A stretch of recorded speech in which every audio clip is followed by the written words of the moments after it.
ఈరోజు మన మధ్యలోకి ఒక బ్రదర్ వచ్చారు. ఆ తమ్ముడు ప్రతి డిసెంబర్ నెలలో ఆ రోజుల్లో వారింటి దగ్గర తన ఉద్యోగస్తులందరినీ పిలిపించి, బంధువులందరినీ పిలిపించి సువార్త వినిపిస్తాడు. ఆ తమ్ముడు ఏ కంపెనీలో పనిచేస్తాడో ఆ కంపెనీలో ఇంజనీర్ ఆ సువార్త కొట్టడానికి వచ్చాడు. నాకు తెలిసి ఈయన చిన్న వర్కర్.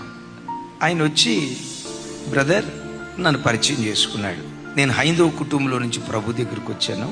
నేను అడిగా, సార్ మీకు ఎవరు సువార్త చెప్పారు సార్? మీకు వాక్యం చెప్పిన పాస్టర్ గారు ఎవరు సార్? ఏ సువార్త కోటానికి వెళ్ళి ఏ చర్చికి వెళ్ళి మీరు వాక్యం విన్నారు సార్ అని అంటే, ఆయన నవ్వుతా, మా దగ్గర పనిచేసే మీ నాగరాజు గారు ఉన్నాడే, ఆయన ప్రవర్తనే ఒక సువార్త అండి. ఆయన ప్రవర్తనను చూసి నేను ప్రభు తట్టు తిరిగానండి అన్నాడు. ఏంటయ్యా ఆయన ప్రవర్తన అన్న? 9ంటికి డ్యూటీ అయితే సార్ ఎగ్జాక్ట్గా 8:50 కల్లా పంచి కొడతాడు.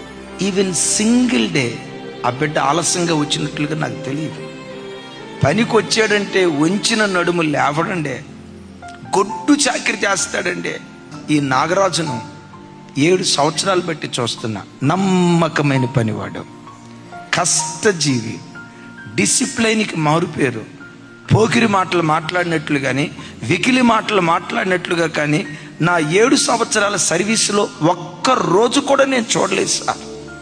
నేను గమనిస్తూ ఉన్నా, ఈ బిడ్డ ఇంత నమ్మకంగా పనిచేయటానికి కారణం ఏంటి? ఒకరోజు అడిగితే ఆయన ఏమన్నాడు తెలుసా? నా ప్రత్యేకతకు కారణం నేను ఆరాధించే దేవుడు ప్రత్యేకమైన వాడంటే, ఈ క్రమశిక్షణ ఏదైనా నాలో ఉందంటే నా దేవుడు నాకు నేర్పింది సార్. ఆయన అనుకున్నాడంట, దేవుని నమ్ముకున్న బిడ్డలే ఇంత క్రమశిక్షణతో ఉంటే వీళ్ళు ఆరాధించే దేవుడు ఇంకెంత క్రమమైన వాడు కదానని ఆ రోజు నుండి బైబిల్ చదవటం ప్రారంభించాడట. వెంకటేశ్వరరావు కాస్త క్రీస్తుదాసుడైపోయాడు.